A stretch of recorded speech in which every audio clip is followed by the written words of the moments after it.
আপনারা জানেন যে হেফাজতের ওই সময় বড় ধরনের একটা কিলিং হয়েছিল 2013-তে, তারপরে 2016 এবং 2021-এর সময় যখন নরেন্দ্র মোদী বাংলাদেশে আসেন তখন ওই প্রোটেস্টে অনেকে মারা গিয়েছিল। ওনারা এই প্রত্যেক তিনটা ব্যাপারে এটার ব্যাপারে ওনারা নতুন করে তদন্ত চেয়েছেন, স্বচ্ছ ফেয়ার ওনারা তদন্ত চেয়েছেন যাতে ওনারা জানতে পারেন কতজন মারা গিয়েছে। তারপরে শিক্ষানীতি নিয়ে ওনারা বলেছেন যে ওনারা শিক্ষানীতির আমূল সংস্কার চান। অনেক ক্ষেত্রে টর্চারের কথা এসছে, ইসলামী দলগুলো টর্চারের যে কাস্টোডিয়াল যে টর্চার হয়, দু একজন খুব তাদেরকে ব্রুটালি যে টর্চার করা হয়েছে সেটার কথা বলেছেন। আর যেটা হচ্ছে যে অনেকগুলো দল প্রপোর্শনাল রিপ্রেজেন্টেশন সিস্টেমের কথা বলেছেন। আপনারা জানেন প্রপোর্শনাল রিপ্রেজেন্টেশন সিস্টেম আমাদের দেশে নাই। তো সেক্ষেত্রে যেটা হয়েছে যে আলোচকগণকে বলা হয়েছে, আমাদের এখান থেকে বলা হয়েছে যে আপনারা এই বিষয়ে আরো বিস্তারিত বলেন, কারণ প্রপোর্শনাল রিপ্রেজেন্টেশনের নিয়ে অনেক জায়গায় অনেক ধরনের বিতর্ক আছে।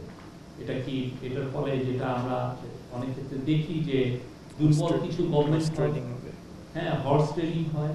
তো সেগুলোর ক্ষেত্রে ওনারা যাতে কংক্রিট প্রপোজাল দেন। সব ক্ষেত্রেই যেটা চিফ অ্যাডভাইজার এবং মাননীয় তিনজন অ্যাডভাইজারের তরফ থেকে বলা হচ্ছে যে আমরা শুনতে চাচ্ছি আপনাদের কাছ থেকে, এবং কিছু কিছু ক্ষেত্রে ওনারা বলেছেন যে আপনারা রিটেন আবার নতুন করে প্রপোজাল দেন, যে আপনি কি কনস্টিটিউশনাল চেঞ্জ চান নাকি কি রিফর্মটা চান, একটা খুব কংক্রিট ক্লিয়ার কাট একটা ওনারা প্রপোজাল চাচ্ছেন তাদের কাছ থেকে। আমার নাম পার্থ রহমান, আমি কাজ করি আপনার কাছে আমার দুটি সুনির্দিষ্ট বিষয় জানতে চাওয়া। সেটা হলো যে আমরা ইসলামিক দলের অনেক নেতাদের সাথে কথা বলেছি, তারা আমাদেরকে বলেছেন যে তারা চিফ অ্যাডভাইজার স্যারকে বলেছেন যে বিভিন্ন ক্ষেত্রে প্রয়োজনীয় সংস্কার এনে তারপরে একটি নির্বাচন করে। সেই ক্ষেত্রে চিফ অ্যাডভাইজার স্যার কি বলেছেন? এটা তো মত বিনিময় সভা ছিল, উনি ওনাদের কাছ থেকে জানতে চেয়েছেন। জিনিসটা এমন না যে উনি বলছেন যে হ্যাঁ একটা রোড রেট, উনি বলেছেন যেটা মাহফুজ আলম বললেন যে একটা রূপরেখা তো সামনে উনি দিলেন, তো তার আগে সবার সাথে উনি মত বিনিময় করছেন, তাদের কথাগুলো ভালো মতো শুনছেন।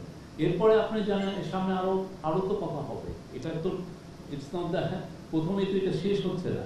তো এই কথার আলোকে আপনি যেটা বলছেন সেটার উত্তরে আমি বলবো যে উনি আরো কথা, এর আগে কিন্তু কথা হয়েছে, যেমন বিএনপির সাথে কথা হয়েছে, ওইটারই কন্টিনিউশনে এই পার্টিগুলোর সাথে কথা হলো। উনি ওদের কাছ থেকে সংস্কারের কথাগুলো জানতে চাচ্ছেন, কারণ রাষ্ট্র যে ছাত্র জনতার অভ্যুত্থানে যে এই গভর্নমেন্ট আসলো, তাদের কাছে ছাত্রদের মূল চাওয়া কি, তারা রাষ্ট্রকে মেরামত করতে চাচ্ছে। এই মেরামতটা আসলে কিভাবে হবে? আপনি কি এই কনস্টিটিউশন দিয়ে করবেন, নাকি কনস্টিটিউশন অ্যামেন্ডমেন্ট করবেন, নাকি কনস্টিটিউশন নতুন করে রিরাইট করবেন? এই প্রশ্নগুলো তো পলিটিক্যাল পার্টিগুলো জানাবে। তো উনি এই কথাগুলো জানতে চেয়েছেন আমাদের কাছ থেকে, এবং অনেকে বলেছেন যে আমরা নতুন করে আপনাদেরকে জানাবো। যেমন ধরেন জাতীয় পার্টি যেটা বলেছে যে ওনারা জাতীয় পার্টির প্রথমে কিছু তো ওনারা কনস্টিটিউশনে অ্যামেন্ডমেন্টের কথা বলেছেন, আবার এট দ্য সেম টাইম একজন ওনাদের এক পার্টি লিডার বলছেন যে এই ফ্রেমওয়ার্কটা রেখেই কনস্টিটিউশনকে নতুন করে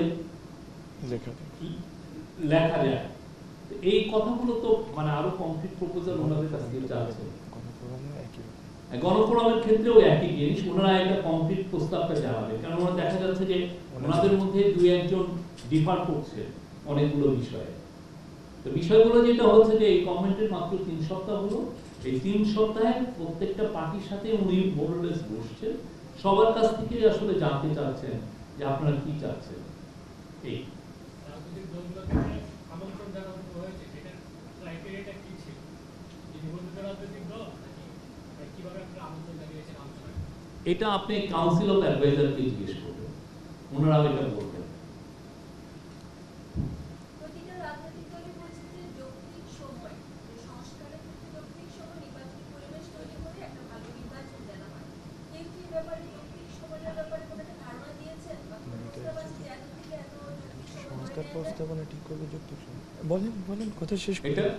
যেটা হচ্ছে সেটা হচ্ছে যে সংস্কার প্রস্তাবনার উপরই ডিপেন্ড করবে যে যৌক্তিক সময়টা কি, এখনই তো বলে দেওয়া যায় না। আর সেক্ষেত্রে যেটা হচ্ছে যে এই সময় নিয়ে কিন্তু কেউ কিন্তু ওই পুরো কোনো মিটিংয়ে কেউ বলেন না যে আপনি 1 বছরের মধ্যে করবেন, কোনো কিন্তু টাইম নিয়ে কেউ কিন্তু বলেন না। সবাই যেটা বলছেন যে আপনার লিডারশিপকে আমরা আপনার লিডারশিপে দেশ এগিয়ে যাবে, সবাই আস্থা প্রকাশ করছেন যে আপনার লিডারশিপে আমরা কংক্রিট খুবই লাস্টিং আমরা রিফর্ম দেখতে পারবো। সবাই ধৈর্য ধরছেন, এটা আমার তো মনে হয় পুরো জাতি ধৈর্য ধরছে। এইটা এগেন এটা কাউন্সিল অফ অ্যাডভাইজারের ডিসিশন।